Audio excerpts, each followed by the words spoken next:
विद्यार्थियों, मेरे पास इस तरह के बहुत सारे कमेंट्स आते थे कि मैं जो टीचर एलिजिबिलिटी टेस्ट हैं, चाहे वो राजस्थान का रीट हो, चाहे एमपी का हो, चाहे यूपी का टेट, इस तरह के कितने भी क्यों ना हो, तो उन सभी की मैं तैयारी कराऊं। तो जब हम किसी प्रतियोगिता की तैयारी करते हैं तो वो किस तरह से करनी चाहिए, पहले हमें अपना पाठ्यक्रम देखना है, फिर उस पाठ्यक्रम को हमें पूरा डिटेल में कवर करना है, और उसके बाद फिर जब हमें वो सब आ जाता है विद फार्मूला, यानी फार्मूले के साथ हमें तैयारी करनी है, समझते हुए, ना कि रटना है। उसके बाद हम लेते हैं कोई भी मॉडल पेपर और उससे फिर हम करते हैं प्रैक्टिस, बार बार प्रैक्टिस करते हैं।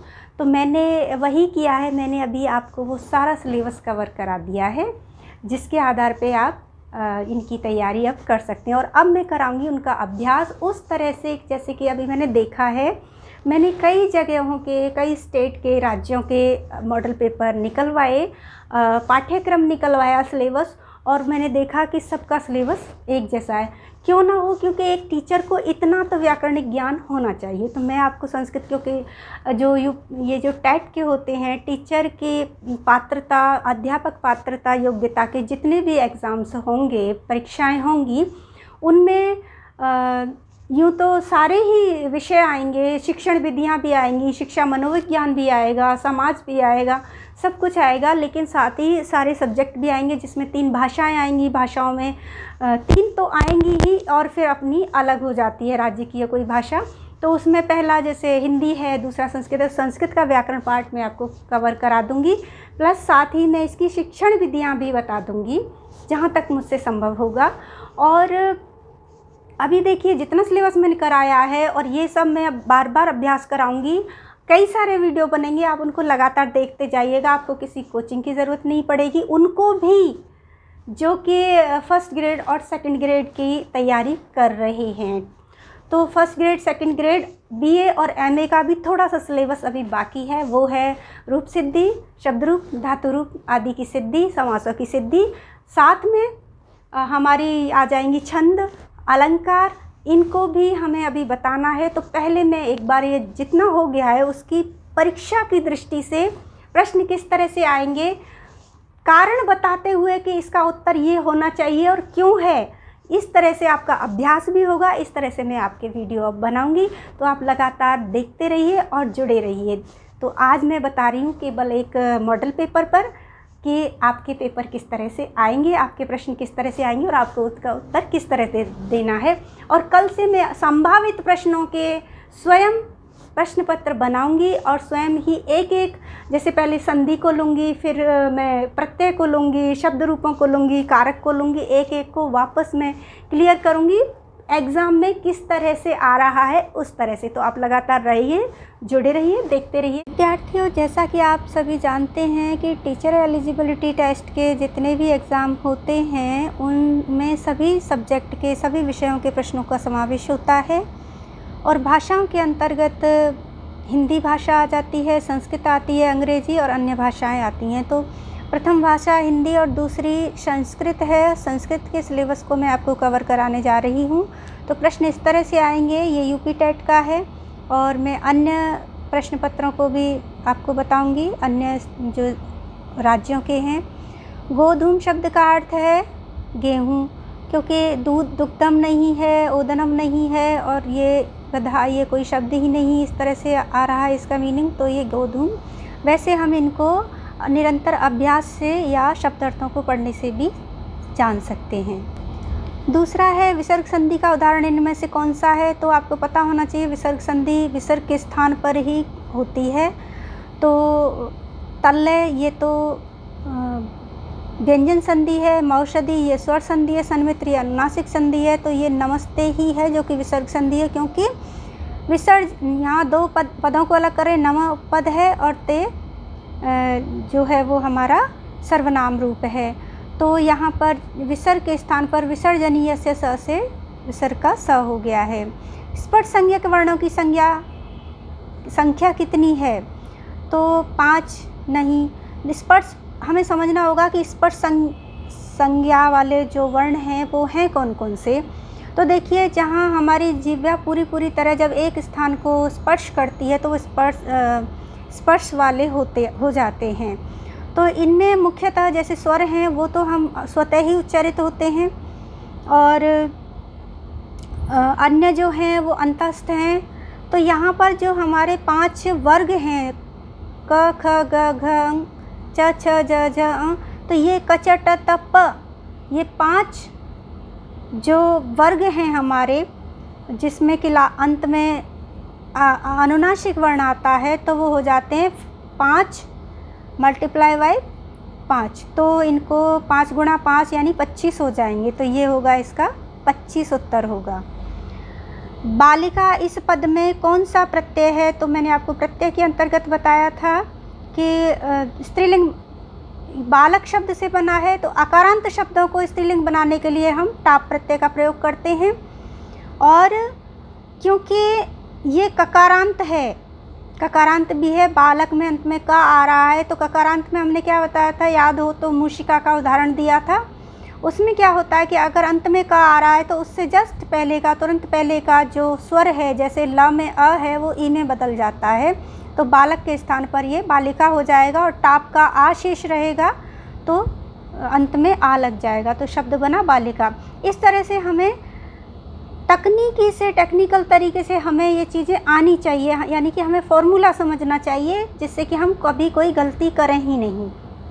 आगे है पर्यंत में उपसर्ग कौन सा है? तो आपको अलग करना होगा परि प्लस अंत, और क्योंकि अगर आप पर्य करेंगे तो न मतलब दूसरा शब्द कोई सार्थक निकलेगा ही नहीं, तो हमें परि प्लस अंत ही करना है। तो अपने आप पता लग जाएगा कि इसमें परि उपसर्ग है, जिसमें ई का य हो गया है और फिर आधा रह गया, तो पर्यंत शब्द बना। सर्वनाम शब्द इनमें से कौन सा है? पुत्र सर्वनाम शब्द नहीं है, स्थूल नहीं है, प्रातः नहीं है, जो सभी के लिए प्रयुक्त हो जाता है, इस तरह का कोई शब्द, तो सर्व ही सर्वनाम शब्द है। कुंजर शब्द का क्या अर्थ है? सर्प नहीं है, हिरण नहीं है, सुअर नहीं है, हाथी है। हाथी को कुंजर कहा गया है। महाभारत आदि में आपको सुनने को मिले होंगे, बहुत सारे साहित्य में मिलता है शब्द सुनने को। मातृ शब्द का तृतीय व्यक्ति एक वचन में रूप क्या होगा? मात्रया, मात्रा, मातया या माता। तो आपको विकल्प देखने की आवश्यकता नहीं होनी चाहिए, क्योंकि आपको समझना क्या है कि मातृ जो शब्द है वो रीकारांत है, और रीकारांत में हमेशा क्या आते हैं, जैसे पितृ होगी तो पित्रा बनेगा तृतीया का एक वचन, मातृ है तो मात्रा बनेगा, स्वश्री है तो स्वस्रा बनेगा, तो मात्रा है तृतीया एक वचन। सुबंधु की रचना इसमें से कौन सी है? आपको वैसे तो साहित्य का ज्ञान नहीं होना ही चाहिए, लेकिन अगर कई बार ऐसा होता है कि हमें कुछ चीज़ों का नहीं होता है, तो आपको कुछ का है उससे आप अंदाज़ा लगाइए। स्वप्नवासम दत्तम, मेघदूतम, अभिज्ञान शाकुंतलम, ये कालिदास की रचनाएं हैं। तो वासव दत्ता कालिदास की रचना नहीं है, शेष यही बचती है, तो ये सुबंधु की रचना है। अब आपको देखना है निम्नलिखित में से कौन सा स्वर है? ह्री स्वर नहीं है, लृ स्वर है कि नहीं है सोचते हैं, व्री या उपयुक्त में से कोई नहीं है। तो आपने माहेश्वर सूत्र पढ़े, अयुण ऋ एवं अयौच, तो ये लृ आता है स्वरों के अंतर्गत, ह्रस्व स्वर है, क्योंकि हमारे केवल इतने ही स्वर हैं संस्कृत में, अयु ऋ एओ अयौ, तो लृ जो है ह्रस्व स्वर है। फिर इस तरह से आपको गद्यांश दिया जाएगा, और गद्यांश देखिए किसी भी सभी स्टेट के में दिया जा रहा है, ऐसा नहीं है कि ये केवल यूपी में या एमपी में ही है। इसको पढ़कर आपको कुछ प्रश्नों के उत्तर देनी है। समाजे सर्वत्र दुर्जना पीड़यन्ति जनान, समाज में हर जगह बुरे लोग दूसरे लोगों को परेशान करते हैं। यद्यपि सज्जनानां संख्या अधिका अस्ति तदापि दुर्जना एव प्रबला इति महद आश्चर्यम। यद्यपि सज्जनों की संख्या समाज में बहुत ज़्यादा है, फिर भी दुर्जन ही उन पर भारी पड़ते हैं, ये बड़े ही आश्चर्य की बात है। यतो ही सज्जना प्राय तटस्था भवन्ति, ऐसा क्यों होता है? क्योंकि सज्जन लोग जो होते हैं प्राय तटस्थ भाव से रहते हैं, अर्थात इंटरफेयर नहीं करते, ध्यान नहीं देते, बच के निकल जाते हैं या चुप रहते हैं। यदि दुर्जनानां प्रतिपदम विरोधम सज्जना करिष्यन्ति तर्हि निश्चयेन समाज निर्व्ययो भविष्यति। यदि दुष्टों का हर समय हमेशा ही उनके गलत करने पर सज्जन लोग विरोध करेंगे, तो निश्चय ही समाज निर्भीक हो जाएगा। अब इस पर आधारित प्रश्न है कि उपयुक्त गद्य के अनुसार समाज में किसकी संख्या कम है? तो कहा था ना कि यद्यपि सज्जनानां संख्या अधिका अस्ति, इसका मतलब जो दुर्जन हैं उनकी संख्या कम है। तो यहाँ पर आएगा दुर्जनों की संख्या कम है। उपयुक्त गद्य के अनुसार दुष्ट लोग समाज में क्यों प्रबल दिखते हैं? क्योंकि सज्जन लोग तटस्थ रहते हैं। बस वहीं से और हमें पढ़ने की आवश्यकता ही नहीं। फिर एक श्लोक दिया गया और श्लोक के आधार पर प्रश्नों की के जो उत्तर हैं वो देने हैं। महान वृक्ष जायते वर्धते च, जो बड़े वृक्ष होते हैं, महान वृक्ष होते हैं, वो पैदा होते हैं और वृद्धि को प्राप्त होते हैं। तम चैव भूतानि समाश्रयन्ति, और उन पर बहुत सारे प्राणी आश्रय लेते हैं। यदा वृक्ष छिद्यते दह्यते च, जब वृक्ष को काटा या जलाया जाता है, तद आश्रया अनिकेता भवन्ति, तो उस पर आश्रित रहने वाले जो प्राणी हैं वो अनिकेत हो जाते हैं, अर्थात उनके लिए कोई आश्रय नहीं रहता। इस श्लोक का भाव क्या है? तो वृक्ष महान होता है, वृक्ष को काटना, यहाँ महत्व से ये अर्थ नहीं लगाना है हमें। वृक्ष को काटना या जलाना नहीं चाहिए, ये भी इसके अंतर्गत है, पर क्या इसका भाव यही होगा इस श्लोक का? इस श्लोक का भाव होगा ये, प्राणी जो वृक्ष पर आश्रित होते हैं, वृक्ष के नष्ट हो जाने पर वे भी निराश्रित हो जाते हैं। तो इसके अंतर्गत सब पूरे ही श्लोक का भाव आ गया है कि प्राणी होते हैं वो वृक्षों पर आश्रित होते हैं, यदि उन्हें नष्ट किया जाता है, यानी कि अगर वृक्ष नष्ट होता है तो वो भी निराश्रित हो जाते हैं। अगला प्रश्न है, उपयुक्त श्लोक में भूतानी का तात्पर्य क्या है? भूतानी अर्थात प्राणी। भू धातु का लोट लकार मध्यम पुरुष एक वचन का रूप क्या होगा? तो भू धातु के अगर एक के भी रूप देखिए, भू धातु क्या है? भवादिगण की धातु है जिसका कि अशेष रहता है, तो भू के उ का व होकर भव रहेगा, मध्यम पुरुष एक वचन। भवतु भवताम भवन्तु भवत, तो किसी भी के रूप पे, जैसे पठतु पठताम पठन्तु पठ पठतम पठत पठानि पठाव पठाम, तो ये मध्यम पुरुष एक वचन का भव होगा। मनोरथ में संधि है, कौन सी है? मनः प्लस रथ, समझ में आ जाएगा कि मन के बाद विसर्ग ही आया है, क्योंकि देखिए उरथ या मनो कोई शब्द नहीं होते, तो सार्थक शब्दों को ही हमें या प्रकृति प्रत्यय को हमें अलग करना होता है, तो ये विसर्ग संधि है।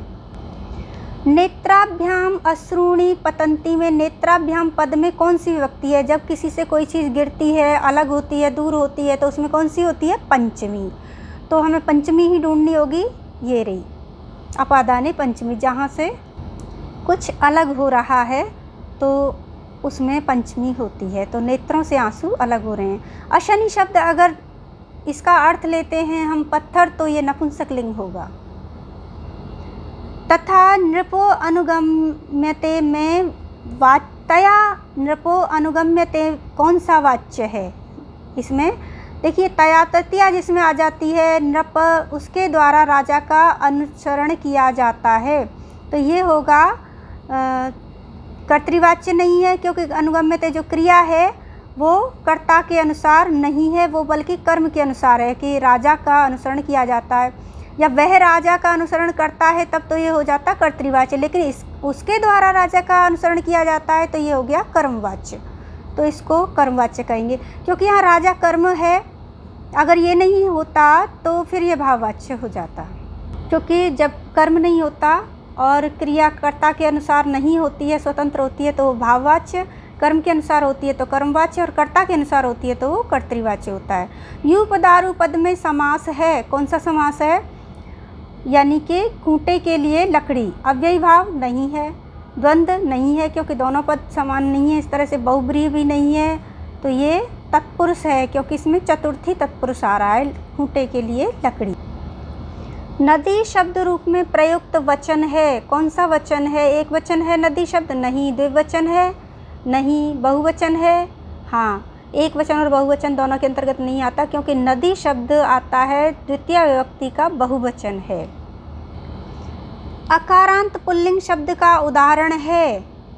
अकारांत होना चाहिए और पुल्लिंग भी होना चाहिए, तो भानु ये तो उकारांत हो गया, वाच ये तो चकारांत हो गया, फलम ये नपुंसक लिंग है, पुल्लिंग है ही नहीं, तो ये राम ही है जो कि अकारांत पुल्लिंग का उदाहरण है। प्रेजते में कौन सी संधि है?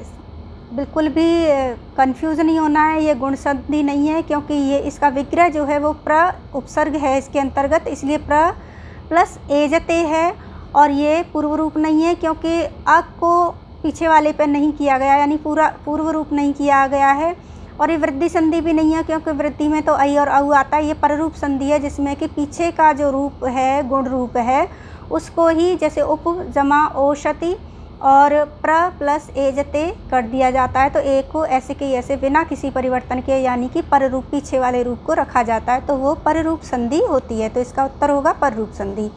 ये मैं बिना विकल्पों को देखते हुए ही सीधे आपको कारण बताती हूँ और फिर वही ऐसा ही आपको करना है कि आपको इसका उत्तर आना चाहिए, केवल आपको वो उत्तर इनमें से ढूंढना है। ऐसा नहीं होगा कि विकल्प में से हमें उत्तर ढूंढना पड़े, बल्कि हमारा एक वन वर्ड आंसर हमारा पहली बार में हमारे दिमाग में वो उत्तर होना चाहिए जो जिसे हमें इसमें ढूंढना है। वह वर्ण का उच्चारण स्थान क्या है? दंतोष्ठ, ओष्ठ, दंत या तालु। वह कहाँ से बोला जाता है? एक तो होठों से और दांतों से, देख लीजिए, तो इसलिए दंतोष्ठ होगा। घुटने के लिए उपयुक्त संस्कृत शब्द कौन सा है? हनु, हनु तो हम ठोड़ी को कहते हैं, चिन्ह को। उरु, उरु हम जंगा को कहते हैं, जघन भी जंगा को। तो जानु शब्द है, जानु संधि आपने सुना होगा, यानी घुटने का जोड़, तो ये घुटने के लिए उपयुक्त शब्द। संस्कृत के एकोनचत्वारिंशत् को क्या कहते हैं? देखिए, एकोनचत्वारिंशत् अर्थात एकम 40, तो वो कहाँ है? ये रहा। इसको हम उनचत्वारिंशत् भी कहते हैं, एकोनचत्वारिंशत् भी कहते हैं, और या फिर हम इसको नवत्रिंशत् भी कहते हैं। द्वि शब्द स्त्रीलिंग प्रथमा विभक्ति का रूप क्या है? तो ये रमे की तरह होगा, द्वयम होगा नहीं, द्वौ होगा नहीं, क्योंकि ये पुल्लिंग का है। द्वि नहीं होगा, ये होगा द्वे। ददति रूप है लट लकार प्रथम पुरुष एक वचन, लोट लकार नहीं, लोट लकार में ददतु हो जाएगा, और लट लकार प्रथम पुरुष बहुवचन, बहुवचन में अंति आ जाता है। लोट लकार प्रथम पुरुष बहुवचन नहीं, लोट वो भी अंतु होगा, तो ये लट लकार प्रथम पुरुष एक वचन ही है। अति अत्ता अंति आता है। ये है दा धातु का लट लकार प्रथम पुरुष एक वचन। अगला है गुरुपदेश शब्द में प्रयुक्त संधि कौन सी है? गुरु प्लस उपदेश दीर्घ संधि ही है, उ और उ आ रहे हैं, तो वही हो गया।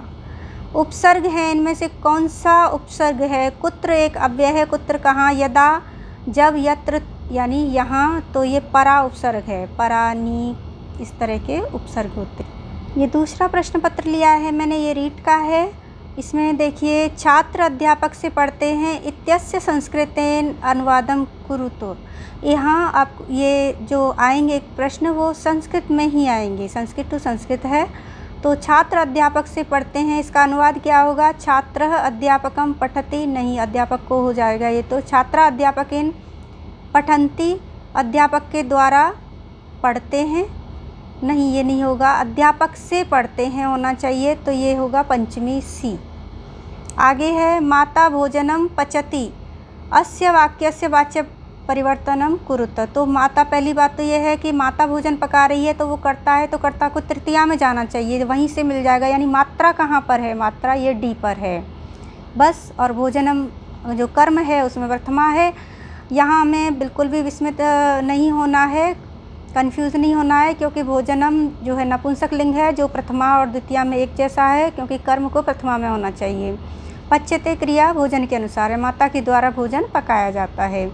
वकारस्य उच्चारण स्थानम विद्यते। देखिए, अभी देखा था मैंने आपको, यूपी का दिखाया, वहाँ पर भी वही आ रहा है कि इसका उच्चारण स्थान कहाँ, यानी कि सिलेबस हमारा वही का वही है। आप लगातार आने वाले वीडियो देखेंगे तो आपका सबका सिलेबस कवर होगा। प्रश्न ही पूछने के बस तरीके बदल जाएंगे, वरना वही है। तो व का उच्चारण स्थान क्या है? कंठ तालु नहीं, गला और तालव्य नहीं हो सकता। दंतोष्ठम, हाँ दंतोष्ठम है। ये प्रश्न देखिए, अभी जिस साल यूपी में आया उसी साल राजस्थान में भी आया व, तो ये दांत और होठ से बोला जाता है। मूर्धा स्थानीय वर्ण वर्तते, मूर्धा से बोला जाने वाला जो वर्ण है वो कौन सा है? तो आपको उच्चारण स्थान पढ़ाए थे सारे, उसके अंतर्गत आपको पता था अकुह विसर्जनीय नाम कंठ, इचयशा नाम तालव्य और ऋतु रसाणाम मूर्धा। तो यहाँ री है, क्योंकि प तो ओष्ठ से है, स दांत से है और अ कंठ से है, तो यहाँ री ही आएगा। अगला है वाक्यमिदं संशोधयत, इस वाक्य का संशोधन कीजिए। नृप खलाय शतम दंडयति, तो नृप खलाय शतम दंडयति, नृप खलौ शतेन दंडयति, इनका हमें संशोधन करना है, खलम शतम दंडयति। तो जब कारक पढ़ाए थे आपको, उसके अंतर्गत आपको बताया था कि दुह याच दंड पच नी रुद्ध, वह ये कुछ धातु ऐसी हैं जो द्विकर्मक होती हैं, तो शतम में तो आएगा ही, तो जिसके ऊपर जिसको दंड दिया जा रहा है उसमें भी द्वितीया ही आएगी। तो यहाँ पर हो जाएगा द्विकर्मक धातुओं के योग में 2 कर्म होते हैं, इसलिए द्विकर्मक कहा है कि 100 तो कर्म है ही, साथ ही ये जिससे संबंधित है, जिस पर लागू हो रहा है उसमें भी द्वितीया हो। तो ये कहाँ पर मिलेगा द्वितीया वाला? नृप खलम शतम दंडयति, नृपेण खलम शतम दंडयति, ये सही नहीं है, क्योंकि अगर इसे हम कर्मवाच्य में करेंगे तो फिर दंडयते होना चाहिए, तो इसका ये सी उत्तर सही है। आगे शिक्षण विधियों से संबंधित आएंगे। संस्कृत भाषा शिक्षणानाम विकास भवति, ये कौशल से होता है, केवल पढ़ने से, पढ़ने दर्शन या नाटकों से नहीं बल्कि सभी कौशलों से होता है। बालकेषु कल्पना शक्ति विकास भवति, उनकी कल्पना शक्ति का विकास हम किससे कर सकते हैं? कथा कथन विधि, क्योंकि कहानियों को बनाने में वो उनकी कल्पनाएं बहुत अच्छी चलती हैं, तो कल्पना शक्ति का विकास हो जाता है। आगे है संस्कृत भाषा शिक्षणे अनुवाद विधि का उच्यते, तो अनुवाद विधि को हम कहेंगे पारायण भंडारकरण विधि, सूत्र विधि, ये व्याकरण से ही संभव है, ये व्याकरण विधि है। कुशाग्र सामान्य मंदबुद्धि छात्राणाम कृते क सिद्धांत समुपयुक्तम, तो कुशाग्र और मंदबुद्धि का वैयक्तिक भिन्नता या सिद्धांत लागू करेंगे हम उन पर। और संस्कृत भाषा शिक्षणे प्रथमं मौखिक कार्यं ततः लिखित कार्यं च भवेत् इत्यत्र संस्कृत भाषा शिक्षण सिद्धांत कह, तो मौखिक यानी कि बोलने पढ़ने के बाद फिर लिखने का कार्य है, तो ये हो जाएगा सक्रियता का सिद्धांत। आगे है पूर्व ज्ञानात् परम नवीनम ज्ञानम प्रदेयम इत्यत्र शिक्षण सिद्धांतस्य किम सूत्रम, तो पूर्व ज्ञान से नवीन ज्ञान की शिक्षा देंगे, तो ये हो जाएगा ज्ञात से अज्ञात की ओर, तो ये हो गया ज्ञातात् अज्ञातम प्रति, वी होगा इसका उत्तर। गुरुमुखम इति साधनम वर्तते, ये किसका श्रवण कौशल का साधन है। और दूसरा है संस्कृत अध्यापनस्य श्रव्य दृश्य साधनम विद्यते, श्रव्य सुनना भी हो जाए और देखना भी हो जाए, तो वो है ध्वन्य अवलेख, तो इसका उत्तर ये होगा। संस्कृत भाषा शिक्षण समये नगरस्य भौगोलिकी स्थितिम अवगंतुम कस्य अधिगम साधनस्य प्रयोग कर्तुम शक्यते, नगर की भौगोलिक स्थिति को संस्कृत भाषा शिक्षण के समय बताने के लिए आप किस साधन का प्रयोग करेंगे, तो इसमें आप मानचित्र का ही करेंगे। आगे है पाठ्य पुस्तकस्य स्थानम शिक्षणे महत्वपूर्ण विद्यते, बालकानां ज्ञानस्य सीमाया विस्ताराय व्यावहारिक ज्ञानस्य संपादनाय छात्रेषु स्वाध्यायं प्रति रुचि उत्पादनाय उपयुक्त सर्वेषां, यही आएगा क्योंकि पाठ्य पुस्तकों से सब कुछ होता है।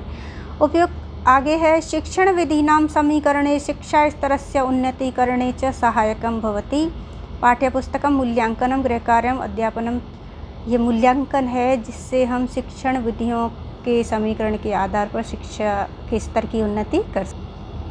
छात्राणां गृहकार्यस्य मूल्यांकनं भवितुं शक्नोति, गृहकार्य से मूल्यांकन हो सकता है, बाह्य मूल्यांकन साक्षात्कारेण, आंतरिक मूल्यांकन संभाषणे, ये आंतरिक होगा इसमें। शलाका परीक्षा भवति, शलाका परीक्षा क्या होती है? शलाका सलाई जिससे लिखा जाता है, तो ये आ जाती है लिखिता अंतर्गत। आगे है छात्राणां दैनिक कार्याणां सर्वासां परीक्षाणां च मूल्यांकनं भवेत्, ये होगा दैनिक कार्यों का हमेशा परीक्षाओं का मूल्यांकन होता रहता है, इसे हम कहेंगे सतत मूल्यांकनेन, इसमें छात्रों के सभी दैनिक कार्यों का और सभी परीक्षाओं का मूल्यांकन निरंतर जो हम मूल्यांकन करते रहते हैं उसी पर संभव हो सकता है। संस्कृते मौखिक परीक्षया कस्य कौशलस्य मूल्यांकनं कर्तुं न शक्यते, तो मौखिक परीक्षा से लेखन का मूल्यांकन नहीं हो सकता है, तो यहाँ लेखन आएगा। फिर अधोलिखित अपठितम गद्यांशम आधारीकृत्य प्रश्न, फिर वही पद्यांश के आधार पर हमारे प्रश्नोत्तर होंगे। तो क्योंकि वीडियो अब बहुत लंबा हो जाएगा इसलिए आगे हम बताएंगे, और भी हैं जिनको हम अगले वीडियो में बताएंगे, और उसके बाद हम आरंभ करेंगे आपका आप स्वयं अपना मूल्यांकन कीजिएगा, मैं आपको अभ्यास कराऊंगी और इतना उदाहरण दूंगी इतने अभ्यास के लिए कि जो संभावित परीक्षाओं में आना उनके लिए 99% संभव होगा। तो मेरे आगे आने वाली सभी वीडियो को क्रमशः सभी परीक्षार्थी देखते रहें। धन्यवाद।